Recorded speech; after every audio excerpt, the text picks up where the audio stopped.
Multiclassing in 5th edition is less complicated than it was in 3.5, and less restrictive than it was in 1st and 2nd, but it still has its challenges. Some multi-class combinations are very straightforward and don't require difficult choices. Others, however, are full of trade-offs and compromises, and this is going to be one of those. So stick with us and see how we handle the challenge.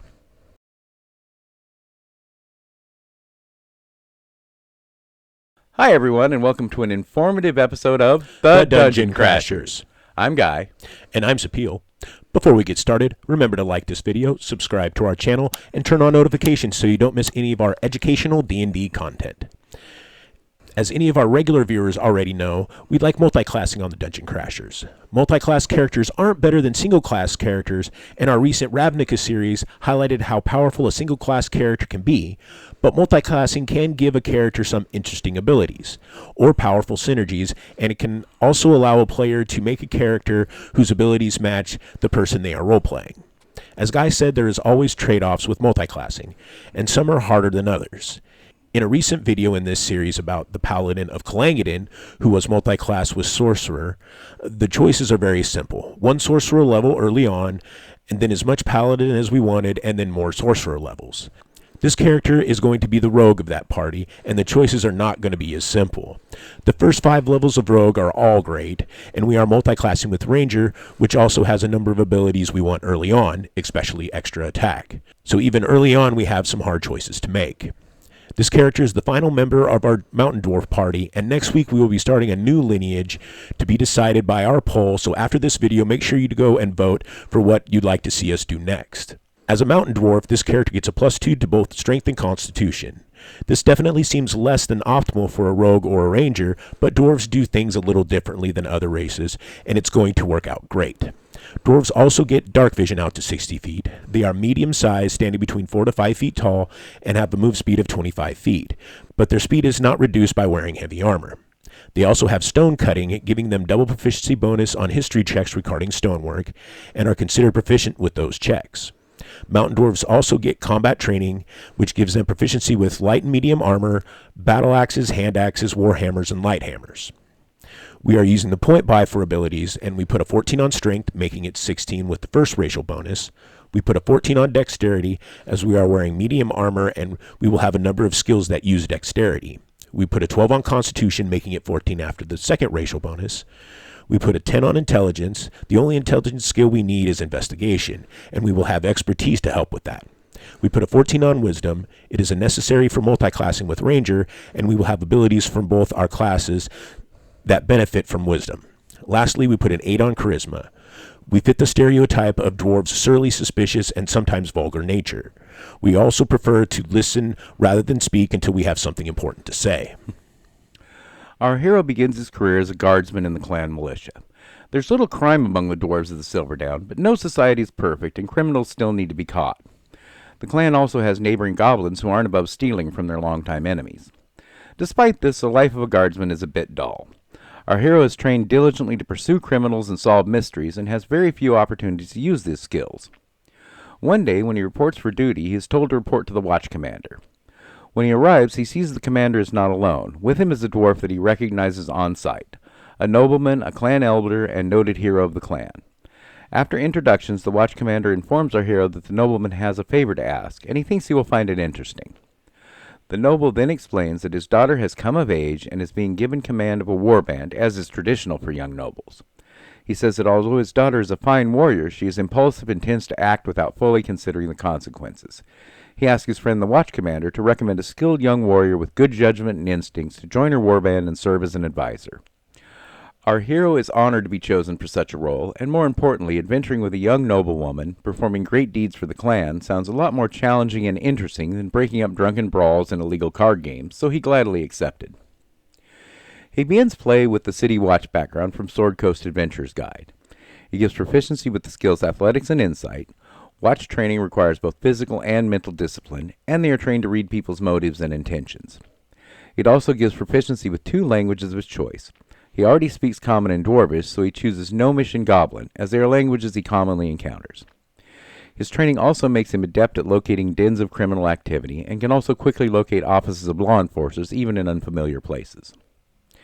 His commander is a big believer in the old adage that it takes a thief to catch a thief, and trains his men in such skills as lockpicking, stealth, and even pickpocketing.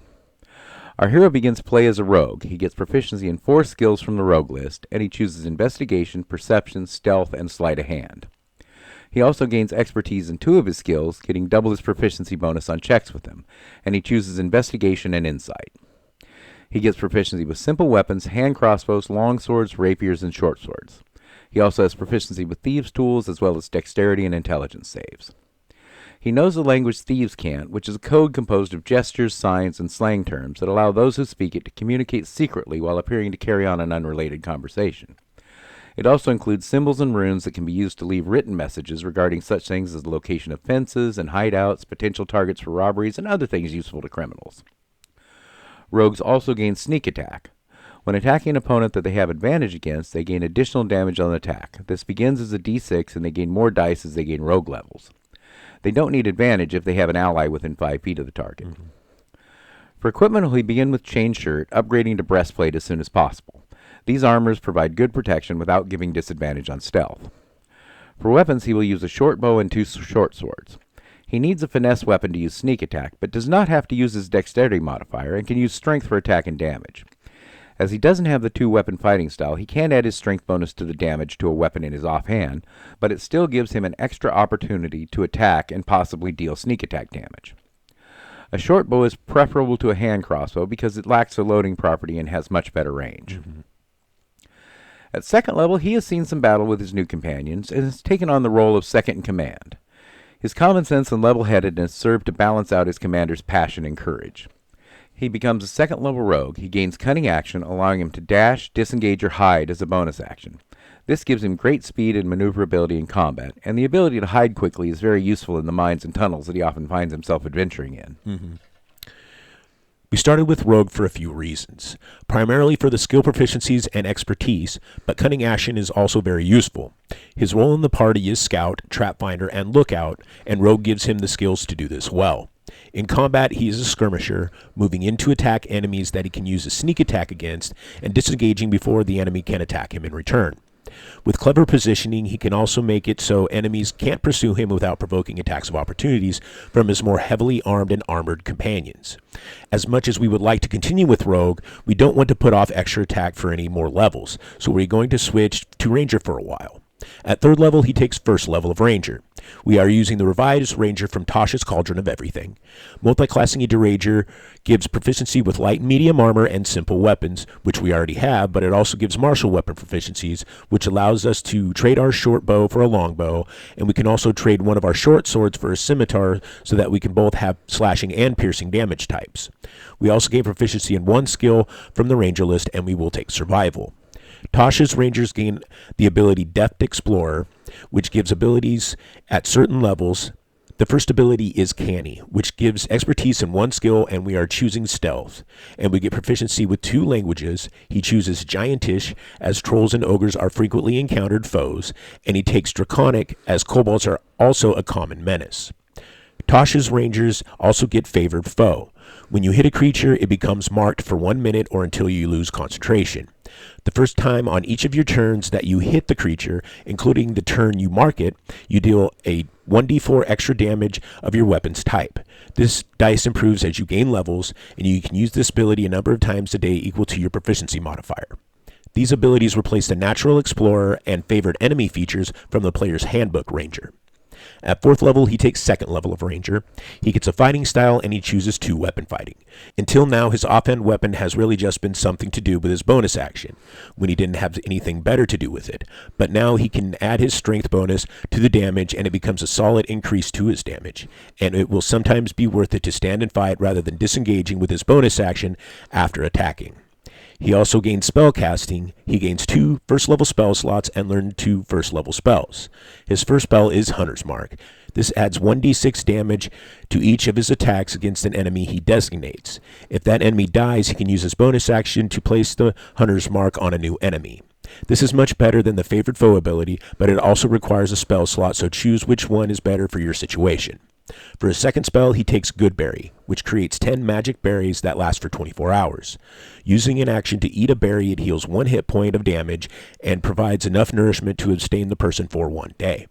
While this isn't efficient for healing in combat, used outside of battle, it heals more on average than a Cure Wounds, can be divided among multiple people, and the ability to feed the party with the berries is sometimes useful. Rangers also get the ability to use a druidic focus for their spells instead of material components. At 5th level, our heroes become a capable adventurer, guiding his companions on their many quests. Although not prone to demonstrations of affection, he has become very fond of his fellow adventurers and regards them as dear friends. He gains 3rd level Ranger and becomes a member of the Gloom Stalker Conclave. These are warriors that hunt enemies that live deep in the mountains and even in the Underdark below the mountains. The Conclave's training gives him several abilities. He gains Umbral Sight, which extends his dark vision to 90 feet, and he is now invisible to the dark vision of others. He also becomes a Dread Ambusher. He can add his Wisdom modifier to Initiative, and on the first turn of each combat, his movement increases by 10 feet until the end of that turn, and if he takes the attack action on that turn, he gains an additional attack as part of that action, and if that attack hits, it deals an additional d8 damage of the weapon's type. He also gains Gloom Stalker Magic, which are spells he knows that don't count against the number of spells he can know. The spell he gets at this level is Disguise Self, which can be useful to blend in among orcs or goblins when infiltrating their lairs. 3rd level Tasha's Rangers gain Primal Awareness, which replaces the Primeval Awareness feature of the player's Handbook Ranger. This gives the Ranger additional spells at certain levels that don't count against the number of spells he can know. The one gained at this level is Speak with Animals, which when used cleverly is a surprisingly powerful information gathering tool.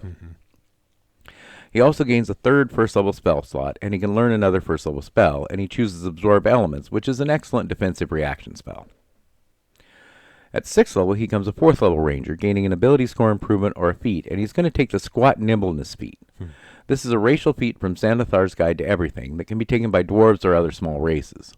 It will give him a +1 to Strength or Dexterity, and he chooses Strength, an additional 5 feet of walking speed, proficiency with Athletics or Acrobatics, and he chooses Acrobatics, and it gives advantage on any Athletics or Acrobatics check to avoid or escape a grapple. This gives our hero a total of 8 skills, 3 of which he has expertise, which makes him a very versatile character outside of combat.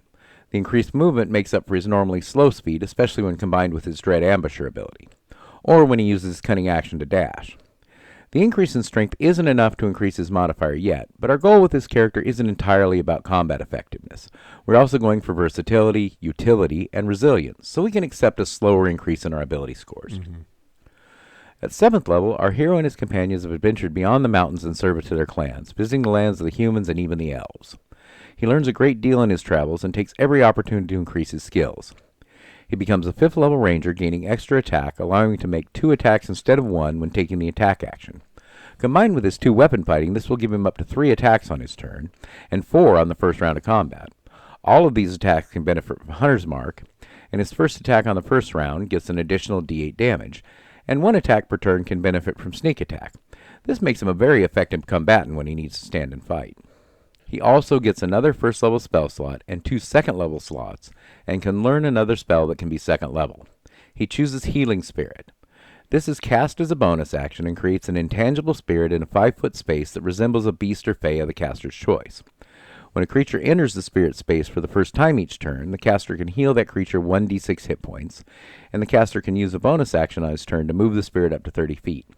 As it is cast as a bonus action and doesn't use an action to heal, this can be good in combat healing spell. However, it requires concentration, so it would prevent the caster from using Hunter's Mark. Outside of combat, it really shines, healing as much as 10d6 hit points during its 1-minute duration. His Primeval Awareness gives him the spell Beast Sense, which can be a good scouting tool if you have a beast willing to help you, and since you have Speak with Animals as well, you can probably find one. It would also be possible that your DM would allow you to acquire a trained animal, such as a dog, ferret, raven, or falcon, that you could keep as a pet and use as a scout with this spell. Gloom Stalker Magic gives him the spell Rope Trick, which creates an extra-dimensional hiding space with enough duration for your party to safely take a short rest. Now that we have gained extra attack, we have another difficult choice to make. The next few levels of Ranger have some excellent features that we want, especially the 7th level Gloom Stalker ability, but Rogue also offers a lot more sneak attack, a roguish archetype, and uncanny dodge. All things we want as soon as possible, so we reluctantly take a break from Ranger and return to taking Rogue levels. At 8th level, he becomes 3rd level of Rogue, gaining his Roguish archetype, and he becomes an Inquisitive. This archetype is from Xanthathar's Guide to Everything, and it perfectly suits our hero. It is designed to be an investigator, someone who solves crimes and mysteries. During his travels, our hero has learned more about the nature of crime and deceit than he would back at his relatively law-abiding homeland, and he has become adept in foiling the schemes of these criminals. Inquisitives gain abilities related to noticing details others often miss, especially details about people's motives and intentions. He gains Ear of Deceit, which lets him treat a roll of 7 or less as an 8 when making an insight check to determine if someone is lying. Since he has good wisdom and expertise in insight, this will make him very hard to fool. He also gains Eye for Detail, letting him use a bonus action to make a perception check to spot hidden creatures or objects, or an investigation check to spot clues. This allows him to be alert for details even in the midst of combat. He does have many uses for his bonus action, so we'll probably only use this in situations where he has already suspects something unusual or underhanded is going on. He also gains Insightful Fighting. This lets him use a bonus action to make an insight check against the target's deception, and if he succeeds, he can use a sneak attack against that opponent even if he doesn't have advantage against it. This effect lasts for 1 minute or until he uses it on a different opponent. His sneak attack damage improves as well, becoming 2d6. At 9th level, he becomes 4th level of Rogue, getting an ability score improvement or a feat, and he's going to improve his strength to 18 and his constitution to 17. Enemies at this level are becoming harder to hit, and the increased strength modifier will help with that. At 10th level, he becomes 5th level of Rogue, gaining Uncanny Dodge. This allows him to use his reaction to take half damage from an attack. This, in my opinion, is one of the strongest Rogue abilities, and it also gives this character a good use of his reaction, which, other than Absorb Elements, he has been lacking until now.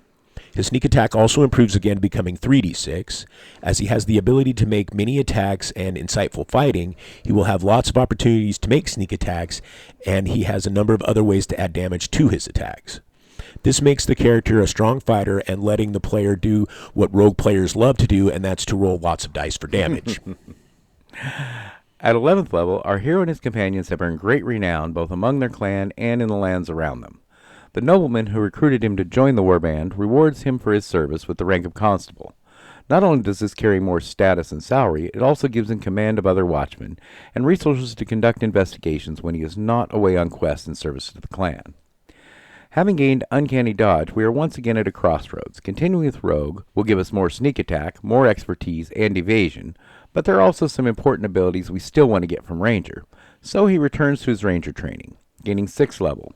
His favorite foe ability improves to a d6, making it a viable alternative to Hunter's Mark, although Hunter's Mark is still better if he can afford the spell slot.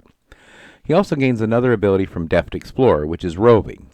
His speed increases by another 5 feet, making it 35, and he gains a swimming and climbing speed equal to his walking speed. Not only is this much faster than swimming or climbing using athletics, it is also not affected by wearing armor.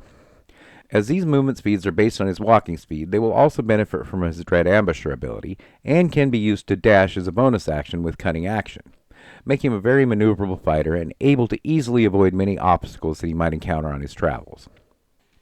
At 12th level, his longtime friend and companion in battle is to be married to their commander, the noblewoman they have both served with and fought alongside for many years.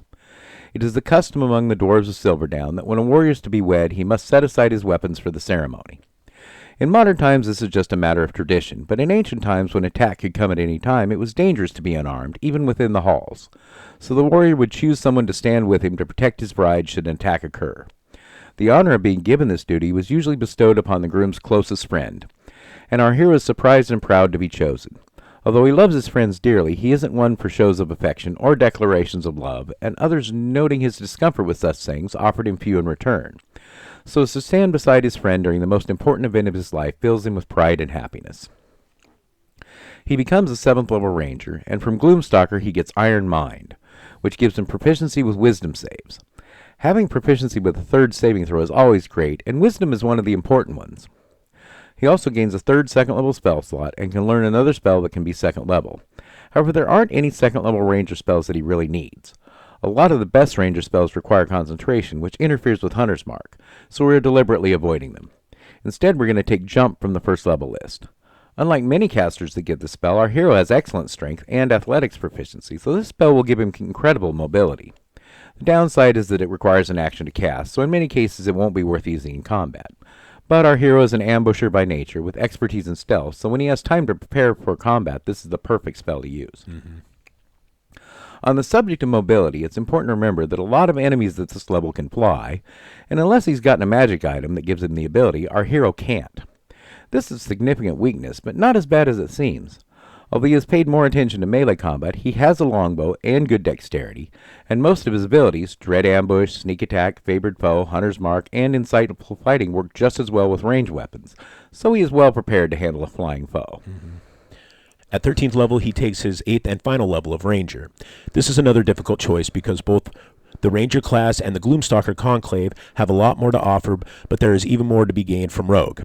So he ends with his Ranger training with an ability score improvement or a feat, and he takes the Resilient feat, which gives him proficiency with Constitution saves and a +1 bonus to his Constitution, making it 18. He is now proficient with 4 saves, 3 of which, Dexterity, Wisdom, and Constitution, are the most common and important saving throws. And of the 2 he doesn't have, one is Strength, where he has a really good ability modifier. This leaves Charisma saves as his only major weakness. Fortunately, Charisma saves are rarely necessary. At 14th level, he returns to training as a rogue, taking 6th level, and gaining expertise in 2 more skills, or instead of skill, he can take expertise with Thieves' Tools, which he does, and for his second choice, he takes expertise in Perception. With expertise in Perception, Investigation, and Insight, combined with his eye for detail and his ear for deceit, his senses are nearly supernatural. At 15th level, he takes 7th level of Rogue, gaining Evasion. When he makes a Dexterity save that would allow him to take half damage from an attack, he takes no damage instead. And he only takes half damage even if he fails the save. His Sneak Attack also improves again, becoming 4d6.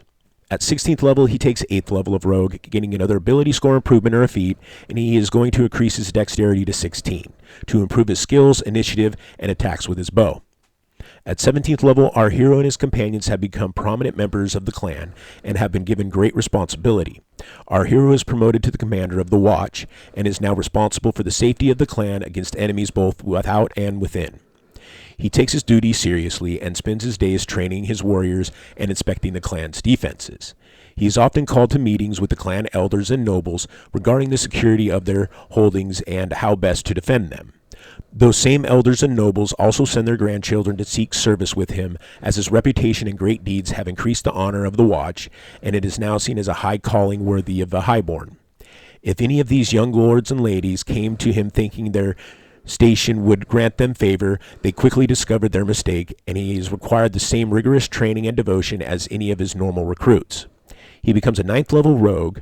From Inquisitive, he gains Steady Eye, which gives him advantage on perception and investigation checks as long as he doesn't move more than half his speed in a turn, making his already amazing senses nearly perfect. His Sneak Attack gains another dice of damage, becoming 5d6. And at 18th level, he becomes a 10th level rogue, gaining another ability score improvement or a feat, and he takes the Medium Armor Master feat. This increases the maximum bonus he can get from Dexterity of Medium Armor to 3, and he doesn't have a disadvantage on Stealth when wearing Medium Armor. This will allow him to improve his armor from breastplate to half-plate and gain his full dexterity bonus, making his base armor class 18 without magic. At 19th level, he becomes an 11th level rogue, gaining Reliable Talent. Whenever he makes an ability check that allows him to use his proficiency bonus, he can treat a roll of 9 or less on the d20 as a 10. With his wide range of skills and expertise, and good ability scores, he should rarely fail at anything he attempts. His Sneak Attack also improves again, becoming 6d6. And at 20th level, he has become the Grand Commander of the Silverdown Militia, with thousands of warriors under his command and hundreds of watchmen and their commanders vigilantly guarding their communities. His sheriffs travel among the surrounding villages and mineholds, serving not only as peacekeepers, but as messengers and couriers. He becomes a 12th level rogue, gaining a final ability score improvement or feat, and he increases Wisdom to 16, which improves his insight and perception even more. Even though this is our casting stat as a ranger, we don't gain much benefit in that regard, as we are deliberately avoiding spells that have attack rolls or saving throws. I think this character fills the role of party rogue very nicely. He's incredibly skilled, able to find and remove traps, open locks, spot ambushes, solve puzzles, and find hidden treasures. He is also an excellent advisor in social situations, being able to quickly and accurately spot deception and trickery, and figure out people's true intentions. He's also a master of stealth and scouting and a deadly ambusher. In combat, he's capable of dealing large amounts of damage while avoiding taking damage in return. With good armor class, excellent mobility, uncanny dodge, cunning action, and evasion combined with solid hit points, he is very difficult to kill. Most importantly, he's fun to play, doing all of the fun rogue things, sneaking around, overcoming traps and obstacles, finding the treasure, and rolling lots of dice for damage. We hope you enjoyed this character and would like to play it. If so, please let us know in the comments below, along with any questions, suggestions, or build ideas. And now that our dwarf party is complete, we hope you'll join us next week when we start a new party based around another race that will be determined by the results of our poll. So until then, cheers! Cheers.